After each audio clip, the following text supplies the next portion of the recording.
लोकसभा चुनाव 2024 के नजरिए से देखें तो उत्तर प्रदेश में भारतीय जनता पार्टी, कांग्रेस, सपा, बसपा, राष्ट्रीय लोकदल मैदान में है। इसको और भी छोटा करना चाहें तो भारतीय राष्ट्रीय विकासशील समावेशी गठबंधन यानी इंडिया बनाम राष्ट्रीय जनतांत्रिक गठबंधन यानी एनडीए की लड़ाई कह सकते हैं। हालांकि अभी तक बसपा दोनों में से किसी भी अलायंस का हिस्सा नहीं है। यूपी में बीजेपी नित, एनडीए में अपना दल एस निषाद पार्टी सुभाषपा है। वहीं इंडिया में फिलहाल सपा, कांग्रेस, रालोद अपना दल कमेरावादी महान दल है। इन सब के बीच एक नए समीकरण बनने के संकेत माने जा रहा है कि इंडिया और एनडीए दोनों के साथ ना जाकर बसपा एक अलग अलायंस बनाएगी।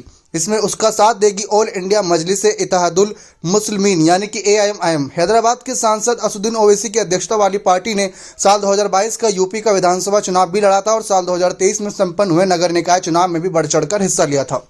माना जा रहा है कि एआईएमआईएम पश्चिमी यूपी की सहारनपुर, मेरठ, रामपुर, संभल, बुलंदशहर, अलीगढ़, किराना, बिजनौर, अमरोहा, मुरादाबाद समेत 29 मुस्लिम बहुल सीटों पर अपनी ताकत झोंक सकती है।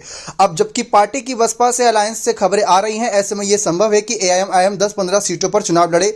अगर ऐसा हुआ तो एक और जहां बसपा के लिए यह फायदेमंद होगा कि मुस्लिम वोट बैंक उसके साथ जुड़ा रहेगा, वहीं बसपा के दलित वोटों की मदद से एआईएमआईएम के लिए भी खाता खोलने की संभावना है। अब यह देखना दिलचस्प होगा कि निकाय चुनावों में एआईएमआईएम का कमाल लोकसभा में भी दिखेगा या नहीं, या फिर 2022 के विधानसभा चुनाव की तरह पार्टी के हाथ निराशा लगेगी। अगर बसपा और एआईएमआईएम के बीच गठबंधन हुआ तो इंडिया अलायंस के लिए मुस्लिम वोट का सहेजना मुश्किल हो सकता है।